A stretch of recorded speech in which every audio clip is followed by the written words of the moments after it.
মই সকলোকে মানে ৰঙালী বিহুৰ অলক জনাইছোঁ। আজি এনে কবি সন্মিলনত আহি খুবেই ভাল লাগিছে। মই কবিও নহওঁ, লিখিবও নাজানো, তথাপি কবি পঢ়ি পেলাই ভাল লাগে।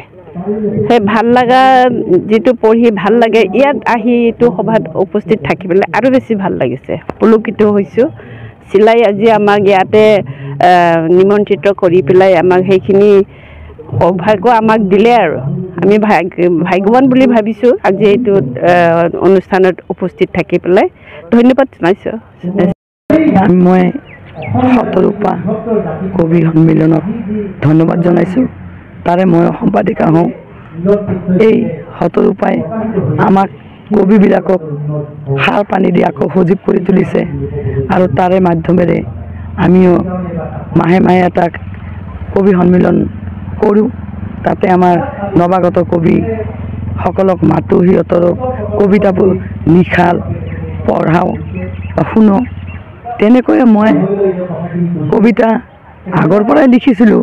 কবি হ'ম বুলি মই কবিতা লিখা নাই, কিন্তু সৰুতে আলোচনীবিলাকত কিবা কিবি অনুষ্ঠানত কবিতা গাইছিলোঁ, কবিতা লিখিছিলোঁ। তো কলেজীয়া সময়তো মই বহুত কবিতা লিখিছোঁ।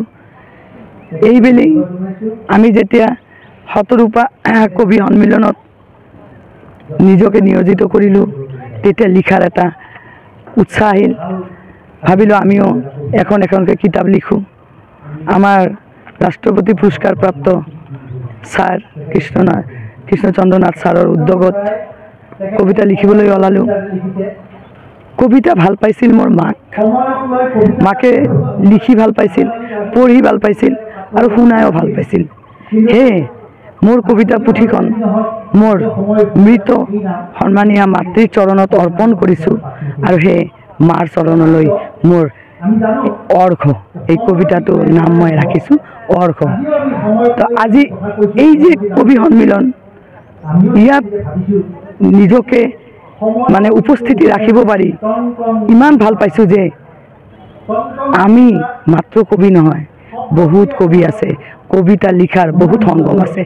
আৰু কি আপোনালোক সাংবাদিকসকলে ইমান ধুনীয়া কবিতা আবৃত্তি কৰিছে, লিখিছে, তাকে দেখি ভাবিছোঁ কবিত্ব ভাৱ সকলোৰে মনত আছে, মাত্ৰ উজৰাই দিয়াৰহে সময় লাগে।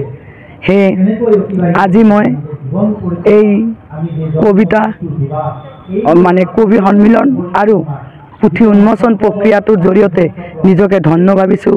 আৰু আমাৰ প্ৰক্ৰিয়াগ্ৰাম লগতে গোটেই অসমৰ মানুহ সকলোৱে আমি যাতে কবিমুখী হওঁ, কবিতা লিখোঁ, প্ৰকৃতি জগতৰ লগত নিজকে সামঞ্জস্য কৰি চলিব পাৰোঁ। বিভিন্নজনৰ কবিতাৰ দ্বাৰা সমাজ সংস্কাৰক হওক, সমাজ মধুৰ হওক।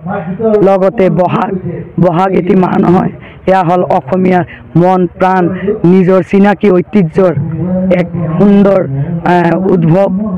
আৰু যেনেকৈ বহাগক কপৌ ফুলে বহাগক আগমনি জনায়, আদৰণি জনায়, এজাৰে জনায় বিদায়, আমিও এই বহাগ মাহটো বছৰে বছৰে আহক, কপৌ ফুলৰ দৰে আমি কবিতা লিখি এই মাহটোক আঁকোৱালি ল'ব পাৰোঁ আৰু এজাৰৰ দৰে ধুনীয়াভাৱে এই মাহটোক, এই ঋতুটোক বিদায় দিব পাৰোঁ।